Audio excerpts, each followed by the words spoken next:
Hey there, welcome to Contracts and Chaos. My name's Alyssa. And I'm Brenna, and we're here to tell you that you are not alone in the mayhem of this real estate industry. We're keeping it real and sharing our stories, strategies, and successes in today's real estate world. So come join us every Tuesday while we talk contracts and chaos. Anyway, so I changed my mind last minute. I was like, we need to talk about how to get listings before we talk about what to do when you get a listing appointment. So I want to talk about going on 100 listing appointments. And I got this from Girl, I don't want to go on 100 listing appointments. I do if it converts into the number of listings this woman had. And I thought I had this pulled up and I don't, so we'll have to put it in the notes. I've watched her stuff before and like thought it was a one-time thing, but this is truly how she built her business and turned her business into, I can't remember her name, and I hate that I can't remember her name. She's pretty much referral based and listing based only. And I know one of the fears with the whole NAR thing is people are like, oh my God, I need to be more listing heavy, which you do, you don't, whatever. You just need to have conversations is what you actually need to do. Outside that, if you want to be listing heavy, you need to go on more listing appointments. So how do we get more listing appointments? And that's what I want to talk today. I want to set a challenge out for y'all to try to go on 100 listing appointments between now and the end of the third quarter. And I'm going to do this myself.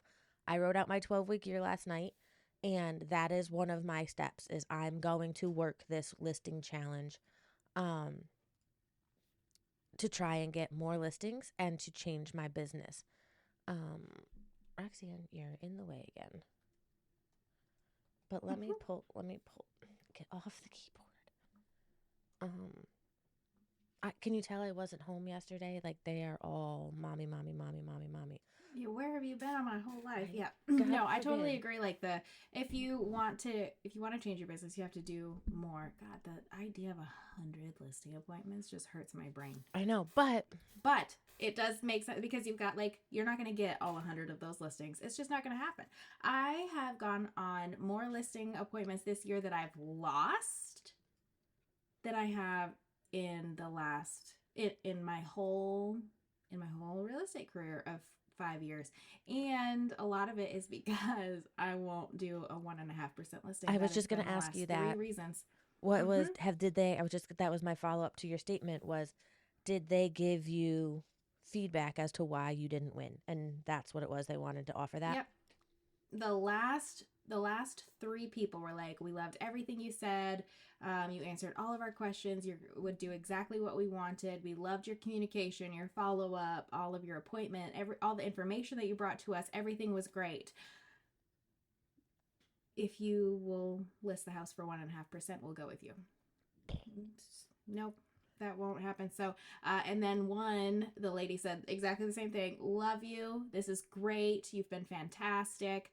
I'm going to resell my property with the agent that I purchased it with 13 years ago that I have talked to twice since then. Because I was like, oh, are you guys in touch? Because listen, I try to stay in touch with my clients because I don't want them to be poached off by somebody else in a couple of years, So I can respect that if your agent has stayed in contact with you, given you some good pointers over the last 12 years, that's a heck of a relationship at that point. And she's like, yeah, I've talked to her a couple of times.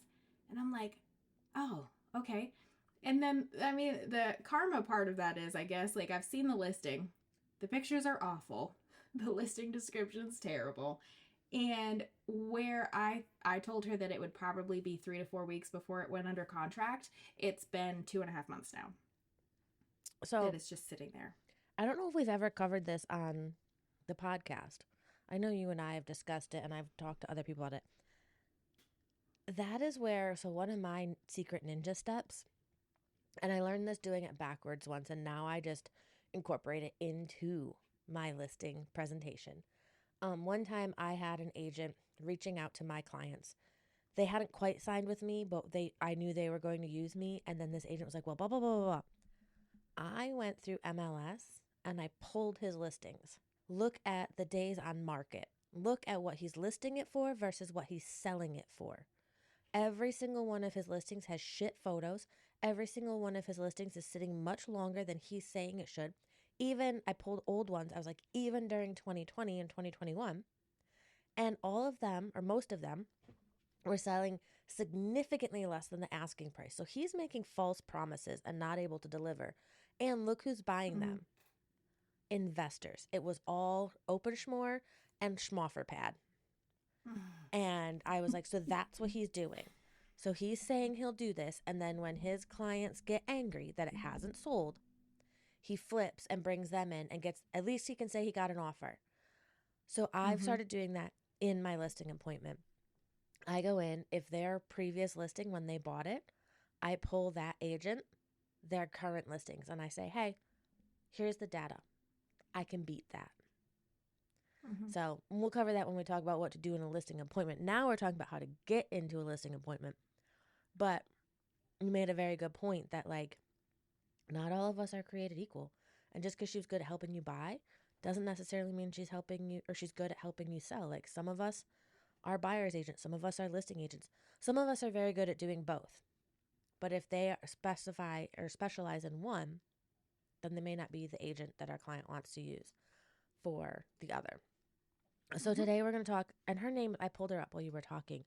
Shauna Martinez. She is out of Dallas. She's lived there her whole life. I won't pull her stats, but they are in her class if you want to watch it. If you're in real, you can watch it on the Academy.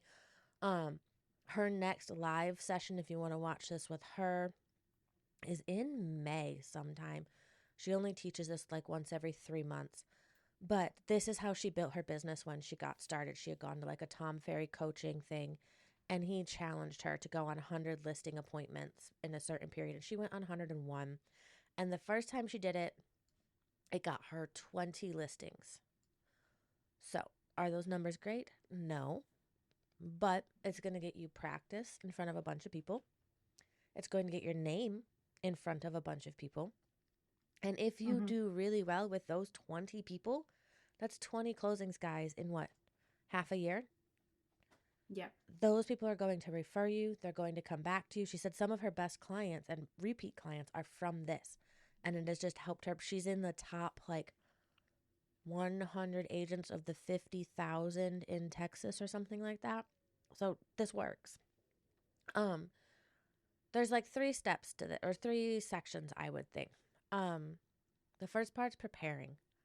Like, you need to be prepared. You can't just be like, I'm going to call 100 people today and hope that all of them say yes. One, we don't They need them won't. all to say, right. One, they won't. But 2, like, how are you going to fit 100 appointments in the next week, y'all? Just saying. So be Mm-hmm. prepared for people to say no. But you need to know your listing contract.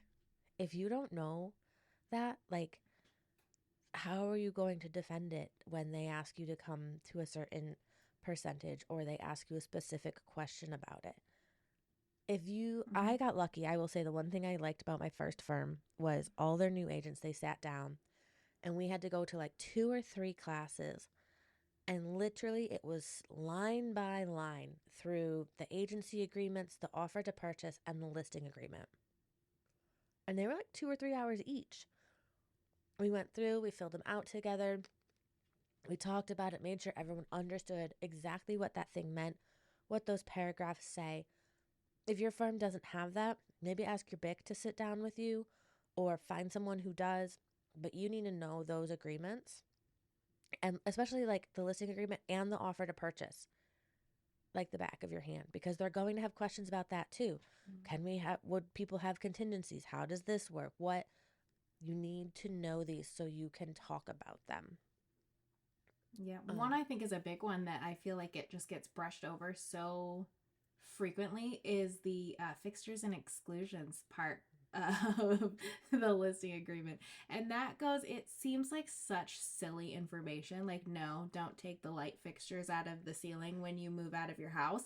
But there are some other ones in there, like, garage door openers and things that people just sometimes don't even think of. Like, I kind of probably spend maybe too much time on, but I had a closing once that my clients took the built-in surround speakers for their theater room out Yeah, the that's day a of closing. no-no.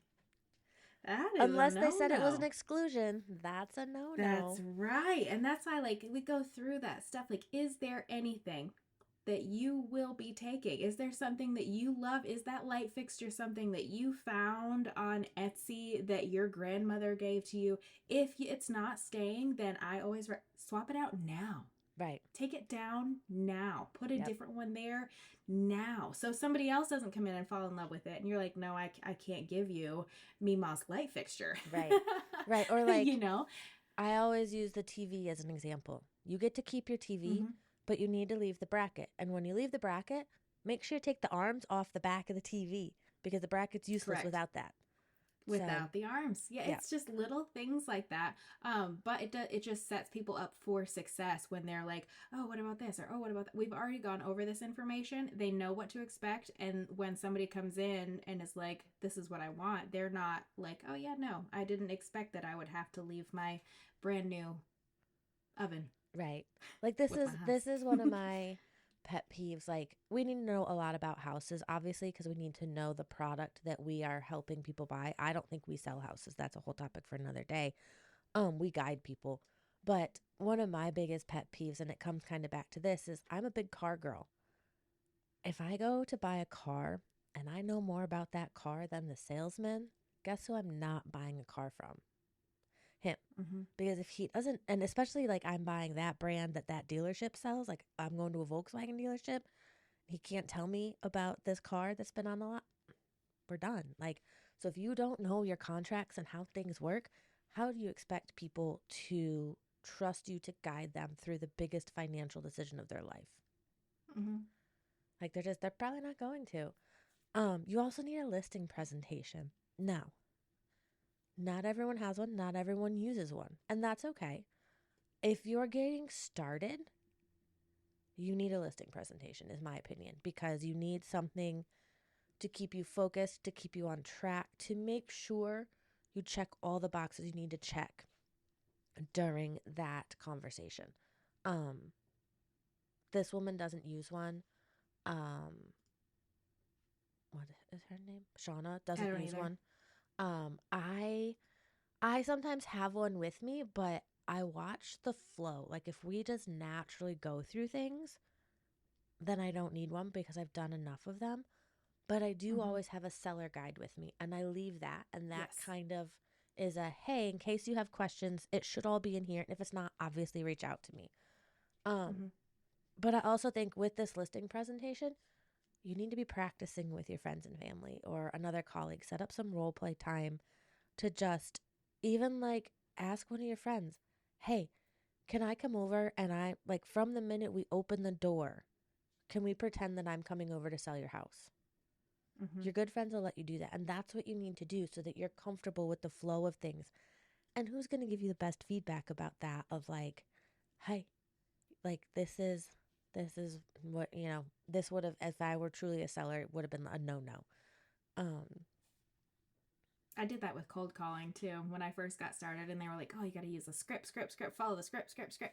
And I would call, I mean, I have 10 brothers and sisters. So I just was like, hey, listen, when I call you and I tell you I'm so-and-so from ABC Realty, just play with me. Right. Just do this. Okay. And listen, some of the objections that I'm like, that's not on the script. What? Shoot, what do I say now? But that's perfect because then you learned how to respond if a person in real life said something that wasn't on the script. Yeah, but as far as like a slideshow presentation or a printed out version of a slideshow presentation, I don't. I had one in the very beginning.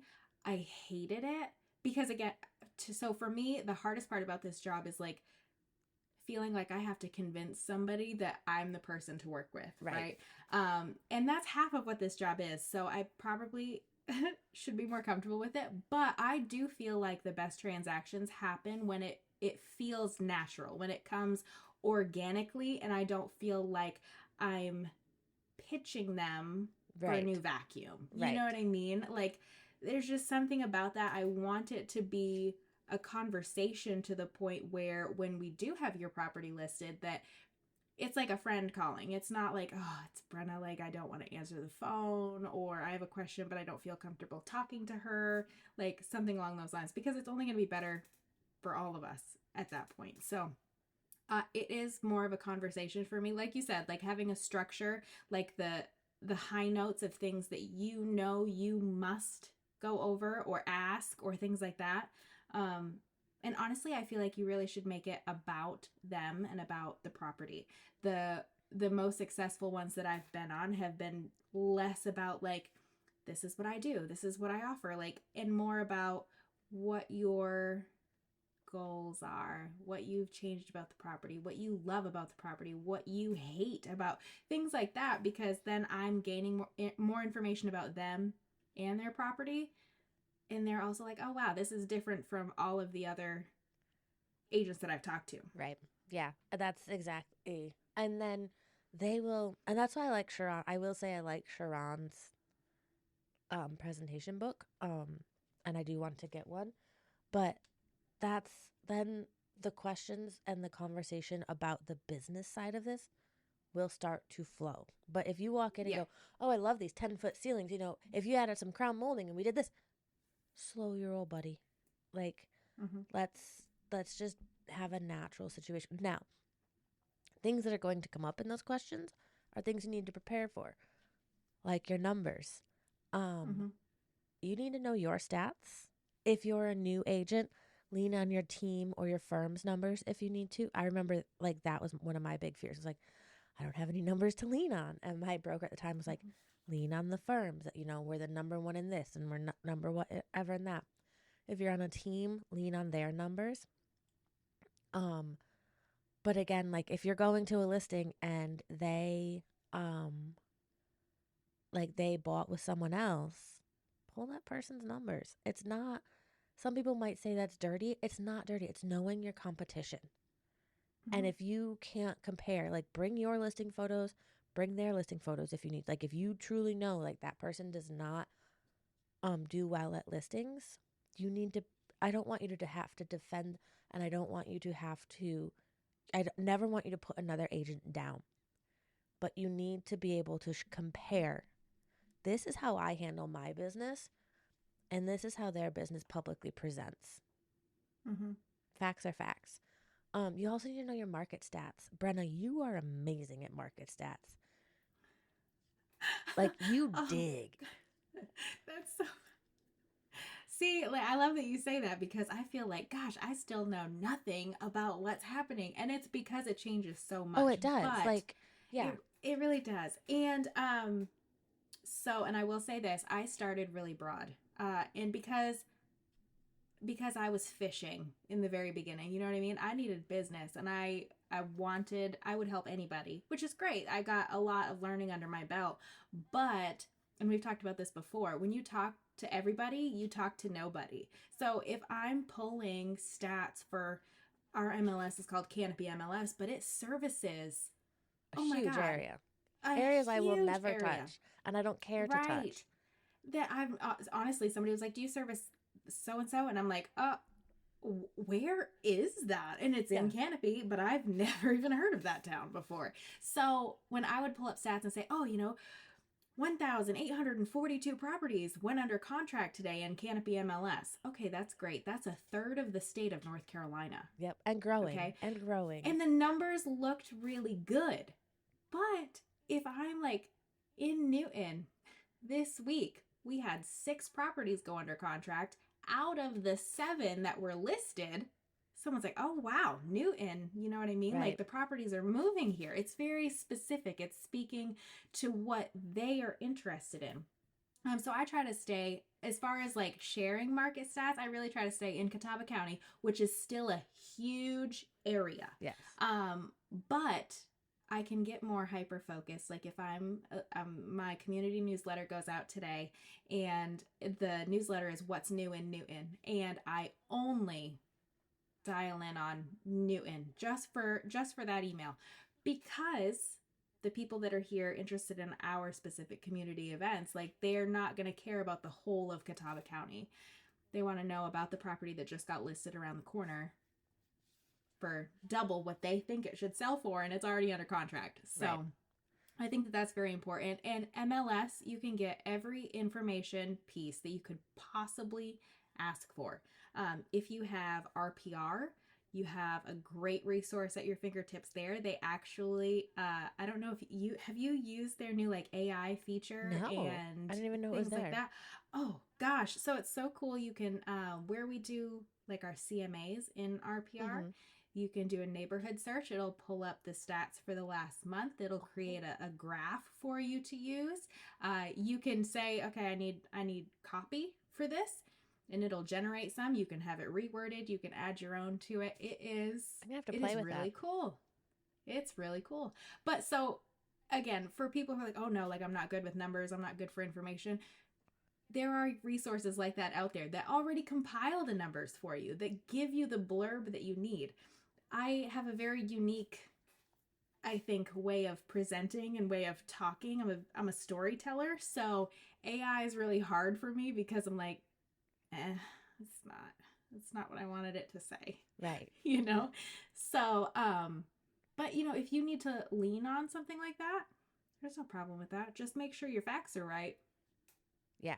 Because And you don't want to say the average days on market is 28 in Newton, and somebody be like, actually, it's 36. right. And then you're like, oh yeah, no, I was just like only looking at 300,000 and below. And if you are, that's fine, but you have to say that. Right. You know, average days on market for 3 to 400,000 is XYZ. Over 400,000 could be double that. Yep. Because that's how the market works. And like if you're not good at remembering those things, write them down. It's okay to Mm-hmm. have it written down and just say, "Hey, these change, this fluctuates so often. I write it down every time because I want it like last week it was this week and just exactly what you said, Brenna, like it changes and I don't want to say the wrong sorry, a squirrel just ran by literally outside, A but squirrel. like literally a squirrel just ran in my like line of vision. I was like, "What?" um but write it down and just be honest and say this number changes so often that I write it down before I come. Like I just looked it up. This is fresh. This is what this is. Mm-hmm. There's nothing Now wrong with not having it in your brain and knowing it off the top of your head. I've got to say this too, and I think we talked about this in one of the most recent episodes. I have a listing right now that we were looking at least 30 days on the market was average, and at a specific price point that we listed at. Since then, the houses that were on the market when we hit the market, most of them are still on the market and have made huge price adjustments, right? So having that conversation with the seller is like, listen, we weren't wrong. You know, this is where we started, but this is an ever evolving, like everyday situation. If new listings are coming up that are grossly underpriced to drive a frenzy, it's hard. It could only be listed for 350, but perhaps it might close at 385 because there was so much interest in people looking for something like that. But if you go on a listing appointment, I guess is what I'm trying to say. If you go on a listing appointment in April and give them numbers, and then in May they're like, okay, let's list the house, you best say, okay, that's great. I'm going to come back over and we're going to rehash everything that we talked about because none of it's correct anymore. That's exactly. I have a listing that we put on the market last fall. We pulled it just before Christmas because she has a medical disorder and she was like, I don't want to move in the winter. I physically cannot because the weather affects this. So we pulled it. We're going to list it again probably the end of the month. And I told her that when we pulled it, I said, now doing this before we put a price in next time, I'm going to come over with all new data. And I need you to not be surprised if the price is lower because the market has changed. And she made a comment. She reached out to me last week about, let's get it ready. And I pulled numbers and she's not going to be happy because that market's just not moving that quickly. And if she wants to move quickly, we have to price it correctly. So I'm going to do that. I'm going to come up with not a whole new listing presentation, but here's the current data. If you want to move as quickly as you're saying you do, this is what we have to do. Yeah. So, and that brings us like the last thing in like preparing is you need to know what objections to expect. number one objection I can guarantee, especially with the headlines right now, is going to be, what are you going to charge me? So you need to be able to defend that. You need to be able to say, this is what I charge and here is why. This is, now I met with a local agent here. I love him. He gave me a tiered approach to it. And there's all these other services you can add if you want to get more. And I've started using that to say, hey, yeah, we can do it at this. And that's what this includes. That's it. And not that that's it, but here's exactly what I will do, exactly what that includes. At this price point, this is what this includes. And you, I'd love that. You'd have to share that with me. yeah, I will. I'll find it again because I'm pulling it for a couple other things.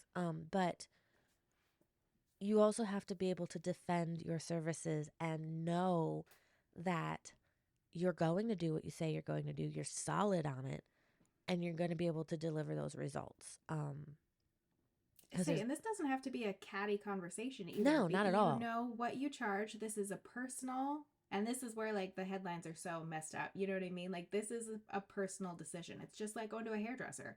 I could go to 3 different hairdressers and get 3 different prices for the same service. You know what I mean? But that same service at the discount one may not be the same quality of service.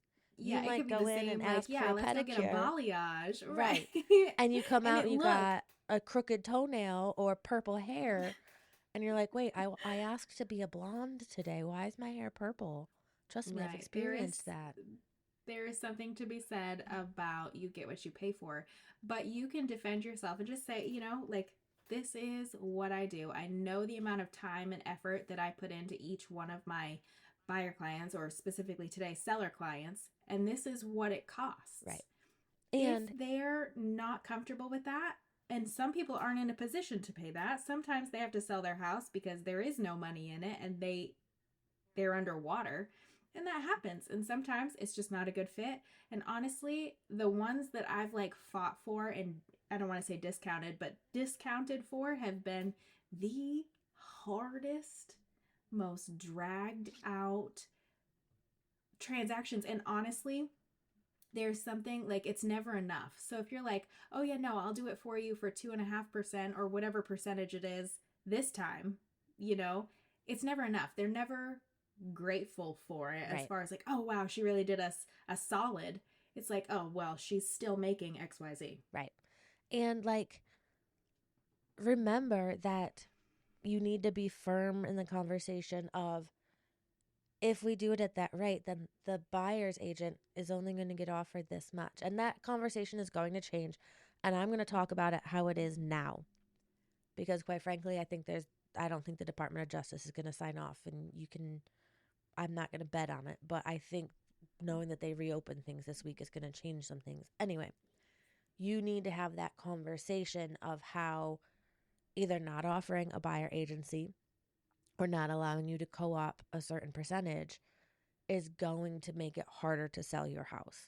One of the things that Shauna does, she offers a guarantee, and I'd have to pull her documents to show how it works, but it says like in the rules of that her guarantee is like, if it doesn't sell in 90 days, she'll sell it for nothing. She won't collect a fee. Now, the rules in that say she's still offering the buyer agent fee at a certain percentage. You have to, all types of financing have to, like, you have to hit all those things. But I don't remember where I was going now.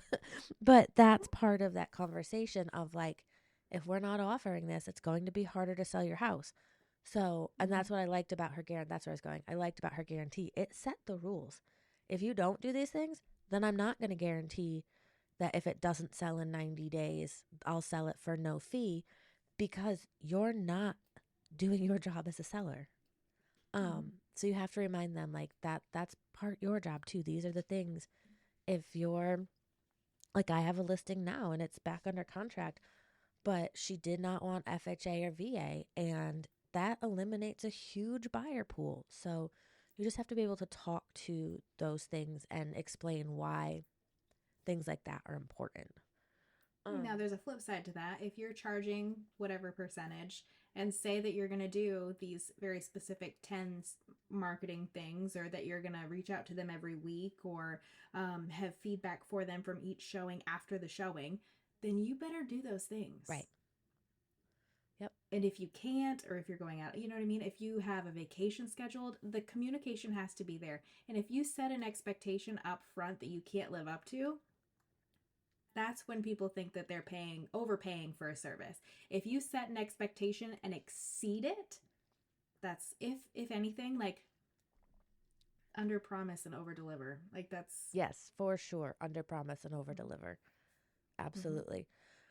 Now, so if we got you all prepared, that's what you need to go do before you walk in the door. But how do we get 100 showing or 100 listing meetings in the next 6 months?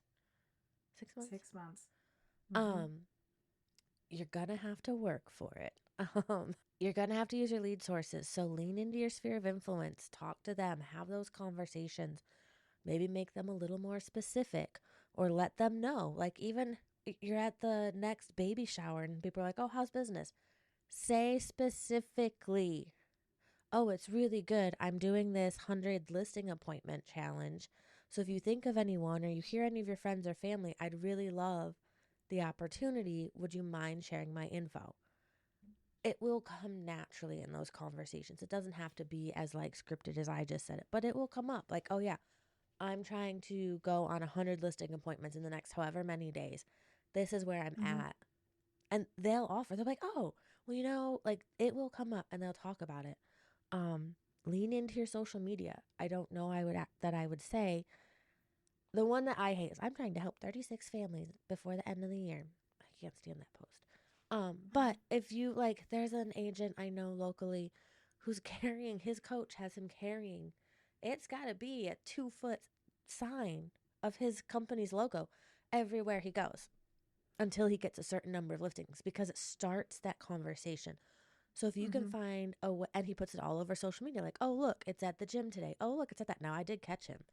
I walked right up to him. I said, where's your sign? Because you don't have it today. And he was like, oh. And I was like, but you can do that. Like, make something fun out of it. Find a way to push it. Even if you're just like, all of a sudden, you stop talking about buyers and you start talking about sellers. That's going to play the mental game with the people on your social media. Yep. Now, here's the one I don't like, and I'm going to do it, but it's going to be hard for me, is going after the expireds, the FSBOs, the canceled listings, maybe door knocking. I don't know if door knocking will be my thing, just from a safety standpoint, but you can get on the phone and you can call people, and there's lots of ways to find that information, and we'll go over that in a second. But that's where Brenna gets a lot of her listings. I'm just gonna be honest with y'all. She scrubs those Facebook Marketplace. She's on Zillow looking at the FSBOs, all of those things. You don't use a dialer for those, right? That's where you get all of yours from? Yeah, I don't use a dialer. My team had a dialer in the very beginning, and I hated it. Really? So, yep, I just, good old fashioned, one at a time. Right. So the other thing is, like, tracking it is very important. And I personally would put them in my CRM so that I could, assign tasks to remind me, okay, call them next week and this is what we spoke about. But do you, like, print out their Zillow thing, or do you just put all of that information in your CRM so it's there? Like, how do you track who you have honestly, called, all that stuff? I don't utilize my CRM as well as I should. I never have. And it's something that I'm, like, slowly getting better at. I am a pen and paper person, which is honestly terrible because I've got so many notebooks. But if I'm talking to somebody and I take notes, and I've got sticky notes that are, like, color coded and things like that. So actually today, like, I've got 4 for sale by owners that I've been working on for probably 3, it might be a month now, honestly. And that it's follow-up day with those, but they're in my yellow tab. Like, I know where that contact information is, and any of the highlights from our conversations are in there, like things to follow back up on. How was your trip to Myrtle over spring break, that kind of thing. Because for me, I've never been good at setting the appointment, the first conversation. It's always been a follow-up piece for me. But for those people, it has stood out. And I think that that's why they've been like, wow, she's like really on it, persistent, like not super annoying. But a lot of times, like somebody will reach out. If they don't set the appointment, they never reach back out. Right. So it's a slower churn, but it's been a more successful one for me. So you said, like, do you have like your notebook organized? Like, this section is the FSBOs I need to call back. And I call my FSBOs every Monday. That's how you organize it? Okay. That makes sense. That makes total sense. Mine would have to be like every Wednesday because Mondays are Monday, Tuesday, Friday. There's no room for anything else right now. Wednesdays, Thursdays. But I like that. So you still have a process. You still have a system that's organized. It's just not digital, but it works. And I got to tell you that, yeah, it does work. And I'm starting to put it into Trello as well, like my pipeline. And that keeps it like in the column there. What's that called? The card? Yeah, the card. So I can keep track of it that way. I'm not really a digital planner, a digital, you know what I mean? I really like pen and paper. So that's what works best for me. And I'm not going to say that I haven't missed one, that one hasn't like fallen through the cracks, that my note was on a loose piece of paper somewhere and and that I didn't follow up. And then when I see that listing, they're like, oh, it's listed with somebody else. I'm like, damn it. So do you? Because it does happen. I mean, we're human. It happens. Right. But I do try to stay on. But that's why I only, and I don't want to say only, I'm not following up with 47 people today. Right. You know what I mean? I'm following up with 4 very specific FSBOs. Do you, and so I'm just digging in a little deeper because you do it,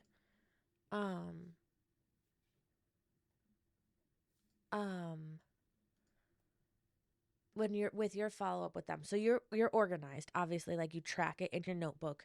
You have that system down. Do you set them up like follow-up? Do you put them on like an automatic drip or your email campaigns or anything as well, or you're just talking to them? I'm just talking to them, unless like I know that they're like in Newton, like specifically, and I'll put them on like the email list kind of thing. Right. But really, I want the contact to come from me. Okay. That makes sense. Beginning. Yeah, you don't want that to feel like you just put them on something automated. Yeah. I like that. Like, and I like that you're like, oh, well, if they're in Newton, I'm going to put them on that. But I'm not just going to set up. Because I feel like that's one thing I don't like. And we talked about how I kind of scrubbed my CRM a couple weeks ago. So much the automated stuff, I'm like, it's too much. It's too much. And people turn it off. And then it shows them as they don't want to be contacted. I'm like, well, shit. So I like that. I like that you don't put them in there. It's hard. And once they say that, and once they unsubscribe, like it's a whole gambit to try to get back into there. And like I don't like to be annoyed. Right. You know? That's exactly. And sometimes I am annoyed. Honestly, I gotta tell you, there are some lenders that have some really, really good drip campaigns. Really, really good. That I open and I read that information and it's fantastic. And then there's ones that I get an email, I swear, 4 times a week, and I never, like I've opened it twice. I hate it every time. And I'm just like, why? Right.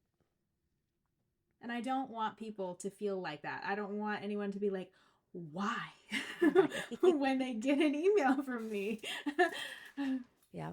No, and I think we touched on this before, but the last part of this is like, once you have them on the phone, you need to know what to say. Like when we've touched about role playing with your colleagues, your family, whatnot. But if you still are like, I don't even know. There's a book called Exactly What to Say. There's a realtor version. It's worth every penny. I have it on audiobook and listen to it over and over as I drive, especially if I know I have a listing appointment coming up. Definitely would recommend reading that. You can find scripts online. I know Tom Ferry will give you a few free ones on his website. Ask other, if you're like, I just don't know where to find them, ask around your firm. They have places to find them. And chat GPT it. Yeah. That was literally the next thing I was going to say.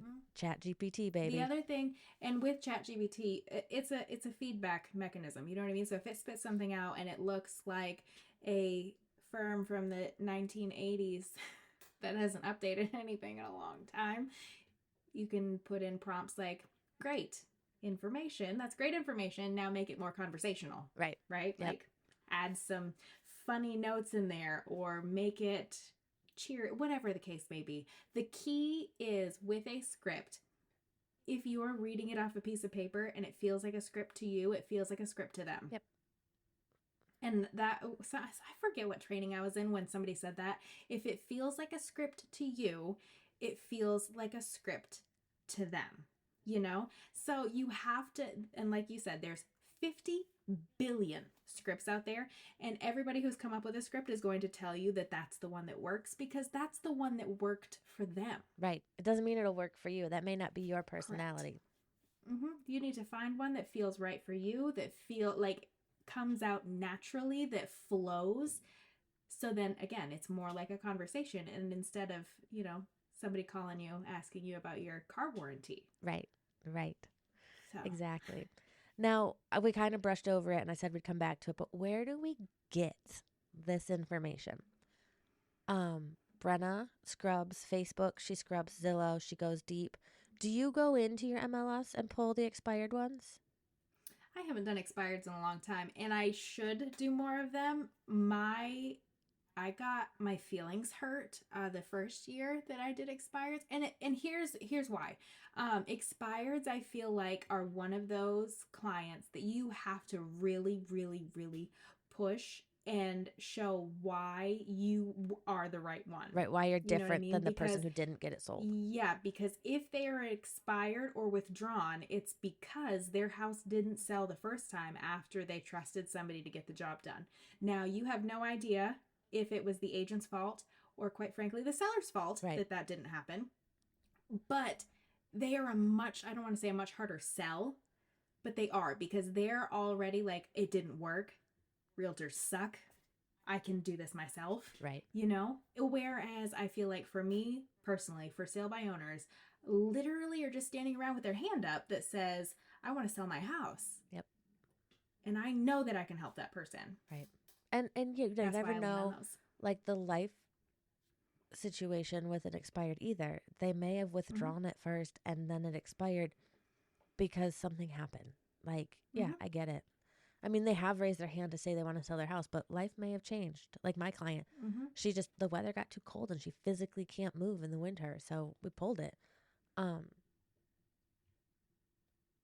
in here is snoring really loudly. And then, so you can get them. There's other things you can use. There's things we call dialers, and they will kind of dial the phone for you. I've never used one, but they go through all of the Zillow, the Facebook, the MLS, all of that stuff, and they give you a list. Here it is. Here's 100 people, and that phone automatically dials for you. And then when it picks up, you talk to them through your computer. That's my understanding of how those work. And you can get it set up to call through your phone as well. A lot of times that they won't just dial one phone at a time. Like they'll dial 5 different numbers, and the first person who picks up is the one that you talk to, and it'll pop the information of who answered the phone up on the screen. My team had one called RedX. And then I know there's one called Mojo. Well, no, you wrote it down. Mojo. That's the other one. Yep. And there's several. Again, it's something, they're each a little different. They all have the same, like, idea that here's your list of expireds for today. And I have to tell you that there are times that the contact information is not correct, that you will get connected with somebody who used to rent maybe that property or something along those lines, or somebody changed their phone number, and now that phone number is now assigned to a completely different human who lives not there. Right. So, yep. That's why. So Zillow, and don't go stealing all my Zillow leads, but Zillow, if there's a for sale by owner on Zillow, chances are they put their correct phone number on there. Right. You know what I mean? Yeah, they want people to call them. They're trying to sell their house. Yeah, exactly. Yep. Do you go to the brand new Fizbo leads, or do you look for the older ones on Zillow? How do you have All of like them. all of them? I actually, if I'm doing like, okay, time to find some new Fizbo contacts, I go in like area. So I'll be like, all right, I'm looking in Catawba County today. Okay. Tomorrow or next week, it could be Lincoln County. It could be Caldwell County. Like I try to keep it like, and that helps me because if I'm only working like Catawba County that week, that day, I have those stats. Right. Oh, how are your showings this week? Oh, you didn't have any? That's weird because here on showing time, I see that houses in your price range from 250 to 300 actually had about 20 showings this week. Right. You missed them. Right. You missed those 20 So people. that just helps me have that information at hand because I work in a specific area at a time versus like, let me pull all of the new that makes total sense too. Like, because like you said, you only have to pull stats for one area. I like that. Yep. And it's fresh. I know the stats are right, that kind of thing. So that just helps for sure. I like that. So then the other thing to prepare for, because you're going to start making these calls, you're going to start having these conversations more, you're pushing to get those 100 listings, is prepare for the costs. Because if you, or 100 listing meetings, if you get the 20, do you have 20 signs? Do you have enough signs that by the time you get to that 20th listing, the first 5 are closed so you can pull one and use it on the other? I know I would have to buy a couple for sure. If I suddenly had 20 listings in the next 6 months, guaranteed I'm buying signs. That's lock boxes too. If you only use Supras, be prepared for that. Just know that as you're closing that first one, start stocking up on some extra supplies because this could snowball and become very large for you. That includes the cost of your photos and videos. If you're, you are, because if you're following our podcast, we don't allow cell phone photos. You're not going to do it. But you need to be prepared for that. Again, use the benefit or the proceeds from one to help fund the next one. But just know, like, these are coming, hopefully, because you're going to do the hard work and it's going to happen. And if you did what we've told you about with Miranda and set yourself up with Profit First, you have a very clear idea of what is in your expense account. Yes. And but it's just something like your first 6 of these 20 listings that you get shouldn't get like, oh my God, creme de la creme, animated floor plan, 3D video, like all drone footage, all of this stuff. And then listings 12 and 13, you're like, oh crap. Like, no, right. We will do drone, but not today. And we're going to do just the plain floor plan. No details because that's an extra $50. Right. And that first closing really, that first listing hasn't closed yet. And now I'm up Schitt's Creek without a paddle because I spent all my money on the first 5 listings. Have a budget. And then if that budget grows as you're closing, that's awesome. But don't overpromise or overextend yourself financially so that if you suddenly get a bunch of listings, you're like, I can't afford to market these. Because a lot of these, like, you should be able to have a budget and stay pretty close to each house not costing drastically more than the other. Right. Unless you go from listing, a $200,000 house that's 1,100 square feet to a 6,000 square foot house on the lake. Like there's different costs there, square footage, time wise. Like those photos and videos are going to be more expensive. You're going to need more size. That's how it goes. Right. But you need to have a baseline. Like it costs me no less than $800 to take a listing. Right. Yep. And you can say that at your listing presentation too. Like when we sign this paperwork, it's costing me no less than $800 until I sell your house. And then I'll get my money back. Yes. And make sure you're setting timelines correctly too. Like if they want to meet you on Wednesday and have a sign in the yard Friday, like talk to them and be like, hey, hold on. Because maybe you do need to order a sign, but you also need to make sure the house is ready. You need to make sure the photos are ready. Like be prepared to have that hard conversation of this is why we need to wait a week or two so that when we hit the market and trust and if they're like, but we have to sell quickly because we have to move, explain to them, okay, but if we waste the first week with a cell phone photo from my phone because I can't get the photographer here until Monday and the house isn't staged and all these things, like that's just a waste of time and you're going to make less money because now it looks like it's been on the market longer. Mm-hmm. Be prepared for that. Yeah. I also recommend, unless it's just like a vacant investment property, do an open house that first weekend and only that first weekend. I would hit Saturday and Sunday. I think if you do too many open houses, you look desperate. But if you're doing a significant price drop, then I always do an open house that weekend as well to be like, all right, it's dropped. Let's get as Come many back. people through this door as possible. And make it something special. Like, you don't have to have a popsicle truck out front, but make it something people want to come to. Like, we were going to do 1.5 million listing open house this weekend. We didn't because it sold in 12 hours. But we had, at a minimum, we were doing, because we found out kind of last minute, Prosecco and charcuterie. Because we were like, we can throw that together. That's something, it's going to at least look elegant walking in the door. If I had had more time and knew it was coming, I would have probably, and like knew the weather was going to be nice, probably maybe had a food truck or something show up to draw even just the people from the neighborhood. And you don't have to do that in every open house, but like have a reason for people to come, even if it's not the house, because you never know. People get into a house and they go, ooh, maybe we do want to move. Maybe we do want to change this in our house. And then they change it and they don't like it or whatnot. But like, and then they want to sell because they don't like what they did. But get people in that door. So make sure it's all over social media. Make a video. You know, if you're not good at video, ask your photographer if they'll do a short video for you that you can put in your stories and everything. And lean on your vendors. Lean on them. Maybe do some co-branding stuff so that you're not paying for every single thing. Especially open houses. Like, we had our lender buy all the Prosecco. He was coming with that, so we didn't have to worry about it. That will help with So cost. now he's got all that Prosecco just hanging out at his house. Right? You know? It'll 'Cause be he ready had for the candles next up one. in the house. Yeah. Oh, well. Well, that's really what we have for you today. Gosh, 100 listing appointments. I think that's, what's that? 6 months.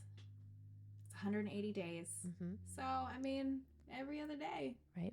I think you could do it. So when she first did this, I think she said it was August when she did it, and she had until the end of the year.